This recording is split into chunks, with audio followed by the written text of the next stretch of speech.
একটা বলদ লম্বা সুল্লাওয়ালা আরেক বলদ বলতেছে শায়েখ আহমদুল্লাহকে খুঁজে পাওয়া যাচ্ছে না। শায়েখ আহমদুল্লাহ নাকি কার বউ নিয়ে পালাই গেছে, তোর বউ নিয়ে পালাই গেছে নাকি, বেয়াদব কোথাকার। তো নাইলে জানোস কেমনে উনি আরেক বেটার বউ নিয়ে পালাই গেছে। নাউজুবিল্লাহ, কিভাবে কথাগুলি বলতেছে। এরা মনে হয় অন্যের বউ নিয়ে আলবুকলো কি করে, ওরা মনে হয় অন্যের বউ নিয়ে মনে হয় পরকিয়া করে, এই জন্য এদের মধ্যে এই চিন্তাটা আছে।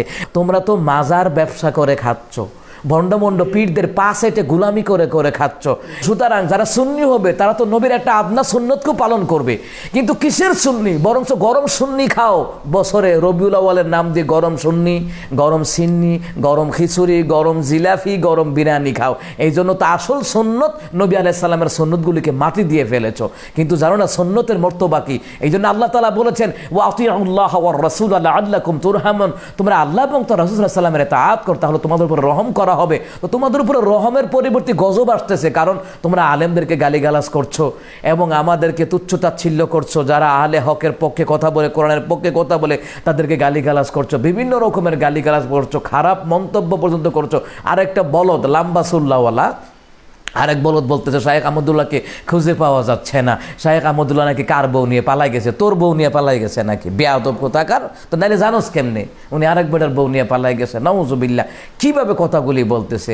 এরা মনে হয় অন্যের বউ নিয়ে আলবুকলো কি করে, ওরা মনে হয় অন্যের বউ নিয়ে মনে হয় পরকিয়া করে, এই জন্য এদের মধ্যে এই চিন্তাটা আছে। আরে মাসালার দ্বন্দ্ব লাগলো, মাসালার দ্বন্দ্বের যদি পক্ষে বিপক্ষে দলিল থাকে তোমরা দলিল দিয়ে কথা বলতে পারো। কিন্তু এই জন্য কি একটা মানুষের মিথ্যা অপবাদ দিয়ে তার চরিত্রকে হরণ করা, তার সম্মানকে হরণ করে, এইভাবে তো তুচ্ছতাচ্ছিল্য করা যায় না। কই নবুতি, কই লেকতালি আর কই জুতার কালি, কই লাগলো ঝগড়া নবুতি নিয়া যে 40 বছরের নবী আলাইহিস সালাম নবুতি পেয়েছেন। শায়েখ আহমদুল্লাহকে তো এই প্রশ্ন করা হয় নাই যে নবী কখন থেকে নবী। তাহলে উনি বলতেন যে আদম আলাইহিস সালাম মাটি এবং পানি, তখন থেকে তিনি নবী। তিনি জন্মের পরও নবী, জন্মের আগেও নবী, মৃত্যুর আগেও নবী, মৃত্যুর পরও নবী।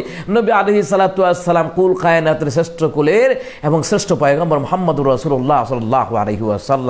এই জন্য সুন্নি সুন্নি দাবি করলে হবে না। তো নবী আলাইহিস সালামের প্রত্যেকটি সুন্নতে পুঙ্খানুপুঙ্খানুভাবে মানতে হবে।